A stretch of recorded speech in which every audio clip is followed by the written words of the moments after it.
ചുമരുമ എഴുതിയിട്ടോ, എന്നിട്ട് 500 രൂപ കൊച്ചിനോടത്തേക്ക്. നമുക്കെന്തിനാ വല്ലവരുടെ കാശ്?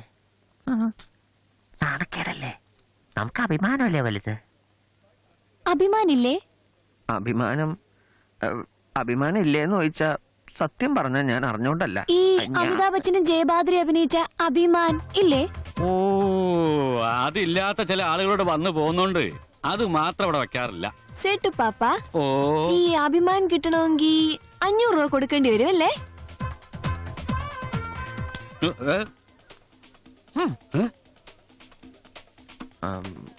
500 രൂപ എടുത്തേ.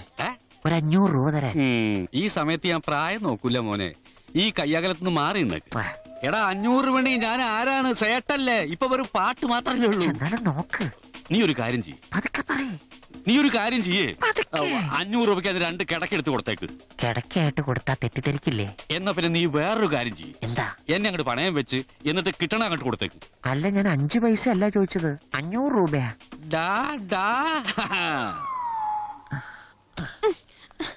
ആ പെൺകൊച്ചിന്റെ മുമ്പിൽ ചെന്ന് നാറ്റിക്കരുത്. എന്റെ അഭിമാനം. അഭിമാൻ നേരത്തെ ഇവിടെ ഉണ്ടായിരുന്നോ? നേരത്തെ ഉണ്ടായിരുന്നു, കുറച്ചു നേരം മുമ്പാ വിറ്റത്. എന്നെ പറ്റി എന്താ വിചാരിച്ച്? വെറുതെ ഇരിക്കുന്ന അമിതാഭ് ബച്ചനെ ജയബാദുരി ഇതിൽ പിടിച്ച് വലിച്ചെടുക്കേണ്ട കാര്യമൊന്നുമില്ല. അങ്ങനെ ഇതിൽ പൊക്കോണ്ടെന്ന് വിചാരിച്ചു ഞാനെന്താ അങ്ങനെ കണ്ട പേടിക്കുന്നു വിചാരിച്ചോ? ഞാൻ കണ്ടിട്ടുണ്ട് അമിതാഭ് ബച്ചന്റെ സിനിമയൊക്കെ, എനിക്ക് അങ്ങനെ നന്നായിട്ട് അറിയാം. അല്ല പിന്നെ എല്ലാരോടും കുറെ നേരമായി അഭിമാൻ അഭിമാൻ അഭിമാൻ. 500 രൂപ തന്നിട്ടാണെങ്കിൽ ഞാൻ കൂലിപ്പണി എടുക്കും. അല്ല, കൂലിപ്പണി എടുത്തിട്ടാണെങ്കിൽ 500 രൂപ തിരിച്ചു തരും. നിനക്ക് ഞാൻ വച്ചണ്ടാ യൂട്യൂബ് ബ്രൂട്ടസി. കൊറേ നേരമായി നിക്കണ്. കൊറേ നേരം ഓടണോ? എന്റെ വഴി ഇങ്ങടാ.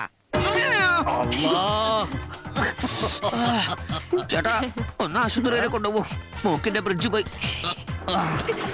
ഒന്ന് വേഗം എടുക്കട്ടെ, സ്റ്റിച്ച് പൊട്ടി. പോ.